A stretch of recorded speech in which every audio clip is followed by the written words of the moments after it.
Iniziamo dall'impasto. Separo le uova, inizio a montare gli albumi e man mano aggiungo lo zucchero a velo. Intanto in un'altra ciotola verso il burro ammorbidito, aggiungo lo zucchero e inizio a lavorare con le fruste. E adesso che lo zucchero si è incorporato, aggiungo i tuorli uno alla volta. Sciolgo il caffè solubile in acqua e adesso lo verso nell'impasto. Torno a mescolare e successivamente posso aggiungere le polveri, lievito, fecola, farina e infine la farina di nocciole. Ecco il nostro impasto bello pronto. Stemperiamo il composto con un po' di albumi e adesso che l'impasto si è ammorbidito posso incorporare la restante parte di albumi con movimenti delicati. Trasferisco in uno stampo con carta forno imburrato e infarinato. La nostra base cuoce in forno caldo a 180 gradi in modalità statica per 45 minuti. E ora passiamo alla crema. In una ciotola verso i tuorli aggiungo lo zucchero, l'amido di mais e mescolo con la frusta. Poi mettiamo a scaldare il latte, unisco il caffè solubile, mescolo e porto a sfiorare il bollore.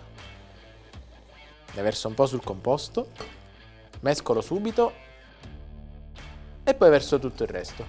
Continuo a mescolare e riporto sul fornello. E mescolo fin quando non si addensa. Trasferisco in una ciotola, copro con pellicola a contatto e faccio raffreddare. E a questo punto, se vuoi rendere ancora più golosa la crema, aggiungi delle gocce o delle scaglie di cioccolato. Immergiamo i fogli di gelatina in acqua fredda. Intanto verso quasi tutta la panna in una ciotola e monto con le fruste. E ora scaldo la restante parte di panna. Quando sta per sfiorare il bollore, spengo, aggiungo subito la gelatina e mescolo. Ravviviamo la crema.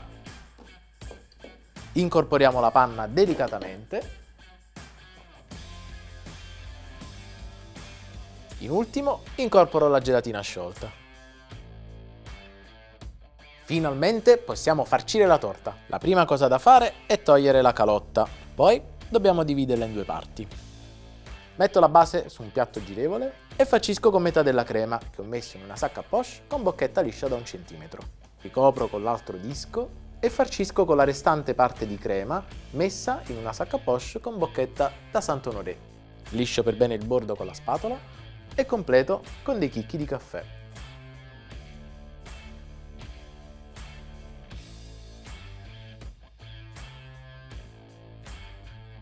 Ragazzi, pronto per l'assaggio!